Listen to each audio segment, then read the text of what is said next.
So today's episode of Jujutsu Kaisen was brought to us, and it kind of gave us some more information. But more interestingly than a lot of things, I think this is the first time ever with Jujutsu Kaisen Gege has actively responded to the fan base, which might tell us a little bit about this storyline and what we could see towards the end of the series. But before we begin, please be sure to subscribe to the channel so I can keep bringing you more anime info, and like the video if you do enjoy the content. Alright, so with this issue of Jujutsu Kaisen, we have officially begun our battle between Takaba and,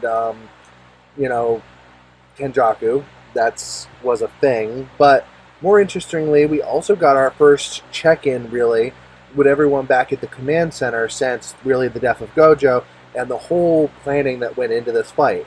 Now, the thing we have to look at is that these are really two separate incidents. It's very funny that they were bolted into the same issue, but I think that one was the planned storyline, and then the other seems to be actually a direct response from Gege.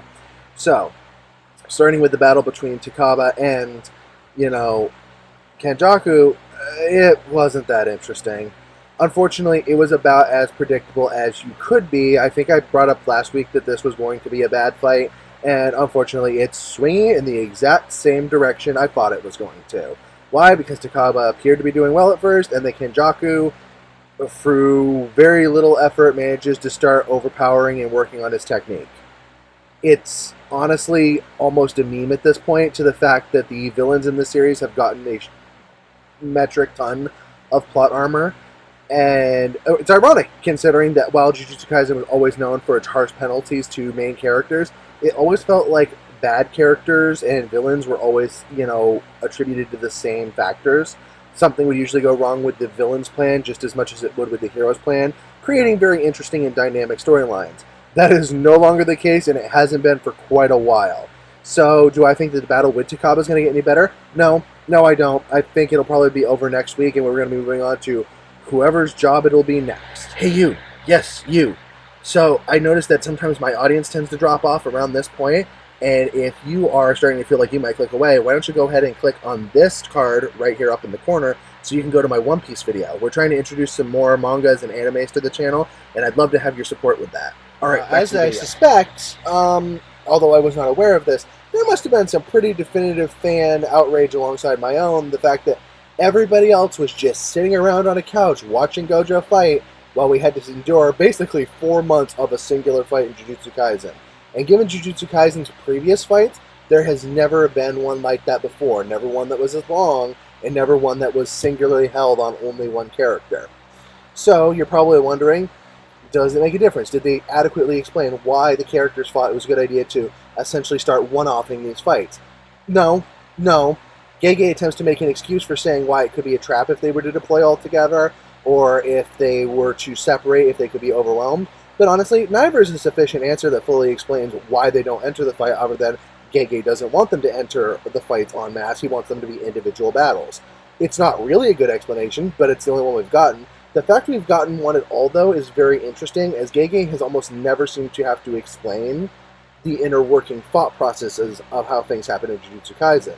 I suspect this is because, A, most fights in Jujutsu Kaisen are in fact organic. Even if characters on one side or the other plan something, they usually develop naturally. This is the first one where it's almost more like a tournament arc than it is a legit battle.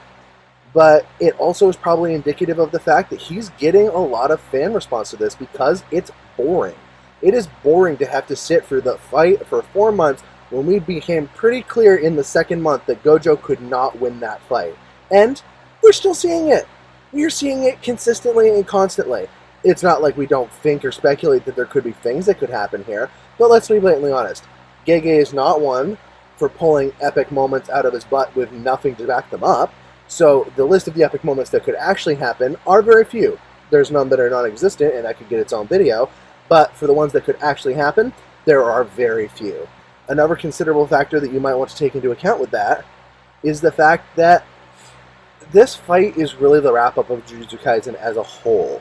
And I think that while Gege wants to end this, he seems to be fluctuating back and forth between what he wants to do and maybe whether it's the editorial department or whether it's fan, comments.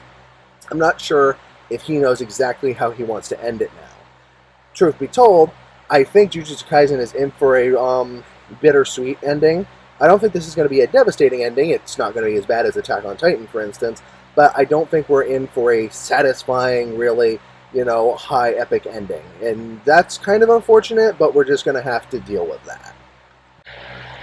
It is kind of worth noting, though, that I suspect I might be doing a video in the near future about who might actually survive to the end of the series, and I will be sure to take into account that in this chapter, Mei and Kusakabe basically fully admit that they're cowards and are more likely to survive this because they will run away. It's not epic or heroic or really anything we should root for in a main character, but in this series, I've got to admire it. I shouldn't. I really shouldn't, and it used to frustrate me. But at the rate that this series goes, just having a character say, I'm going to opt out and live, honestly is a valid point. Again, it shouldn't be, but that's where we are. In total, this was kind of a disappointing fight, stacked with a almost explanation for the audience more than a explanation of what was going on. It didn't really give us any clues as to what we could see in the future, which is kind of unfortunate. I think the one thing that was exceptionally great about this chapter was actually its cover art. That's kind of funny to say, but I think in terms of how the cover art looked, it used, basically what I think are going to be the four most powerful characters left in the series, and giving us a look that Yuji apparently has a gauntlet of some type. I didn't think that's what that was in the original art, but again, maybe this was one of those clarification things. Either way, we're in this for the long haul at this point, I think, but yeah, it's kind of fallen off from some of the better arcs that we've had in this series.